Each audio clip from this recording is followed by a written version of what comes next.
మాట్లాడదాం. నందారెడ్డి గారు good evening అండి. గుడ్ ఈవినింగ్ సార్, బాగున్నారా? బాగున్నాను సార్. నందారెడ్డి గారు, ఏంటి పరిస్థితి? హైడ్రా తీసుకునే నిర్ణయాల్ని మీరు ఎలా చూస్తారు? తెలంగాణ రాష్ట్ర ప్రభుత్వం ఏవైతే అక్రమ కట్టడాలు ఉన్నాయో పార్టీలకు అతీతంగా ఎవరి అయితే అక్రమ కట్టడాలు అన్నింటినీ కూడా కూల్చేస్తామని చెప్తున్నారు. దీన్ని ఎలా చూడాలి? నిజంగానే మేము ముందుగా చెప్పేది ఏంటంటే హైడ్రాను స్వాగతిస్తున్నాము. ఎందుకు స్వాగతిస్తున్నామంటే ప్రజలు పడుతున్నటువంటి ఒక ఇబ్బందులను తొలగిస్తున్నారని అనుకుంటున్నాం ఒక విధంగా. ఎందుకంటే ఈ చెరువులలో ఇల్లు కట్టుకుంటే వర్షాకాలం వచ్చినప్పుడు ఇళ్లకు నీళ్ళు వచ్చి ప్రజలు చనిపోయేటటువంటి ఒక పరిస్థితి ఉన్నది. ఇలా చెర్లల్లో కానీ లేకపోతే మోర్లు కానీ లేకపోతే వాగులు కానీ వంకలు కానీ అన్ని కబ్జాలు చేసేసుకొని ఆ చెరువు కుంటలకు సంబంధించినటువంటి ఒక భూములలో అన్నిట్లలో ఇండ్లు కట్టినట్టయితే అక్కడ నిజంగా గిట్ట మున్సిపల్ సిబ్బంది కానీ ఇంకెవరైనా కానీ వాళ్ళని కాపాడలేనటువంటి ఒక పరిస్థితి ఉంటుంది. ఇది వాస్తవమైనటువంటి ఒక విషయం. కానీ గత ప్రభుత్వాలు ఎవరి రాష్ట్రంలో? కాంగ్రెస్ ప్రభుత్వమే కదా 10 సంవత్సరాల క్రితం ఉన్నటువంటి ఒక పార్టీ. గత 10 సంవత్సరాల నుండి ఏ పార్టీ పాలించినది? టీఆర్ఎస్ పార్టీ కదా. ఇప్పుడు టీఆర్ఎస్ నాయకుడు మాట్లాడేది ఎట్లా ఉన్నదంటే దయ్యాలు కదా వేదాలను వల్లించినట్టున్నది అనమాట. అంటే నేను ఏమంటున్నా అంటే చేసిన తప్పు వీరు రెండు పార్టీలే చేసినారు. రెండు పార్టీలతోటి ఎప్పుడు ఎవరు బలైపోతున్నారు? కేవలము ప్రజలు బలైపోతున్నారు. ఇక్కడ సామాన్య ప్రజలు బలైతున్నారు. సామాన్య ప్రజలు ఎట్లా బలైపోతున్నారు అంటే నిజంగా గిట హైడ్రా గిట నేను ఒక స్టేట్ ఒక క్వశ్చన్ అడగదలుచుకున్నా. మీరు ఎప్పటి నుండి ఎప్పటిదాకా కూలగొట్టాలనుకున్నారు? ఎక్కడి నుండి ఎక్కడి దాకా కూలగొట్టాలనుకున్నారు? ఈ హైదరాబాద్ లో ఎన్ని చెరువులు ఉన్నాయి, ఎన్ని కుంటలు ఉన్నాయి, ఎన్ని వాగులు ఉన్నాయి, ఎన్ని వంకలు ఉన్నాయి? వీటన్నిటిని సర్వే చేసిన తర్వాత మేము ఇక్కడి నుండి ఇక్కడి వరకు ఇక్కడ పెద్ద తలకాయలు ఉన్నారా, రాజకీయ నాయకులు ఉన్నారా, వ్యాపారస్తులు ఉన్నారా, సామాన్యులు ఉన్నారా, సంపన్నులు ఉన్నారా, కార్పొరేట్ సంస్థలు ఉన్నాయా అంటే అటువంటి ఒక విషయాన్ని పక్కకు పెట్టి ఇక్కడి నుండి ఇక్కడి వరకు ఇన్ని రోజులల్లా పూర్తిగా కూల కొడతాము అని చెప్పేసేసి స్పష్టంగా ప్రజల ముంగటికి వచ్చిన తర్వాత ఇక్కడ నందారెడ్డి గారు, ఇక్కడ మనం ఒకటి గమనించాలి.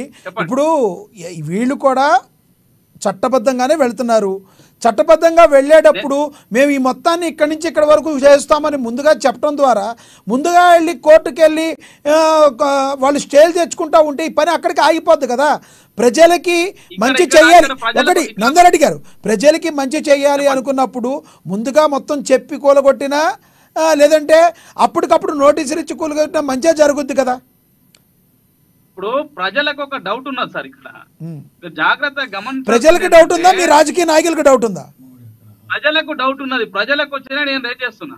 2014లో టిఆర్ఎస్ ప్రభుత్వం అధికారంలోకి రావంగానే ఈ గ్రేటర్ హైదరాబాద్ లో ఉన్నటువంటి ఒక 150 బిల్డింగ్లలో ఒక 50 బిల్డింగ్లు కూలగొట్టి 100 బిల్డింగ్లకు పొక్కలు కొట్టి దాదాపుగా ఎన్ని వేల కోట్లు వసూలు చేసిందో టిఆర్ఎస్ పార్టీ చెప్పేటటువంటి ఒక పరిస్థితిలో ఈరోజు లేదు.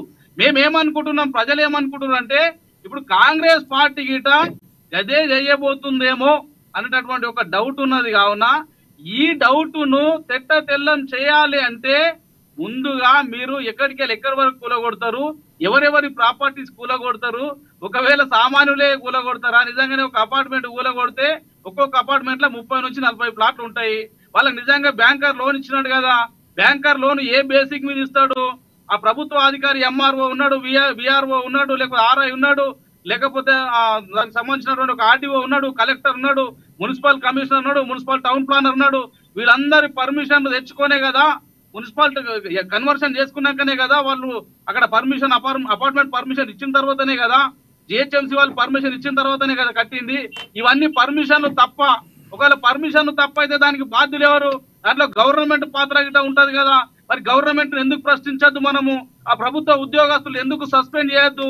అక్కడ ఉన్నటువంటి ఒక ఉద్యోగస్తులు అందరినీ సస్పెండ్ చేసిన తర్వాతనే ఆ బిల్డింగ్ కూలగొడితే సామాన్య ప్రజలకు నష్టం జరగం. ఇలా ఉదాహరణకు ఒక బ్యాంక్ లోన్ తీసుకొని ఒక బిల్డింగ్ కట్టింది అనుకుందాం. ఉదాహరణకు ఒక 5 కోట్ల బిల్డింగ్ కూలగొడితే 4 కోట్ల అప్పు ఉంటది. అది ప్రజలు కట్టాలనా, సామాన్యులు కట్టాలనా? బ్యాంకోలు మునుగుతారా? బ్యాంకోలు మునిగినట్టయితే అది ఒకవేళ ప్రభుత్వ సొమ్మే కదా, ప్రజాధనమే కదా. దీని అన్నిటికీ సమాధానం ఎట్లా చేయగలుగుతారు? అందుకే నేను ఏమంటుండా, ఈ రాష్ట్రంలో ఉన్నటువంటి ఒక భూములు ఇవి ఎక్కడైతే కుంటలు చెరువులు ఉన్నాయో వాటన్నిటిని ముందుగా మీరు నిర్ధారణ చేయండి. మేము ఇది నెవర్ ఎండింగ్ ప్రాసెసా, లేకపోతే కేవలం మీ పరిధిలకు రావడానికి ఎవరైనా బిల్డర్లు మీ కంట్రోల్లోకి రావడం కోసమా, లేకపోతే దీని వెనకాల ఇంకేమైనా ఎత్తుగడ ఉన్నదా ప్రభుత్వాన్ని? ప్రజలు అనుకుంటున్నారు. కావున ప్రజలకు ఉన్నటువంటి ఒక డౌట్ను మొత్తం తేటతెల్లా చేయాల్సినటువంటి ఒక బాధ్యత కాంగ్రెస్ గవర్నమెంట్ మీద ఉన్నది కావున దయచేసి ఇప్పటికైనా ప్రజలకు చెప్పాలని మేము కోరుకుంటున్నాం. ఓకే ఓకే, మనతోటి మన స్టూడియోలో శివలాల్ గారు కాంగ్రెస్ నేత మనతో అందుబాటులో ఉన్నారు, ఆయనతో మాట్లాడదాం. నమస్తే శివలాల్ గారు. శివలాల్ గారు, మీరు నందారెడ్డి గారు మాట్లాడింది విన్నారు. ఏవైతే కూలగొడదాం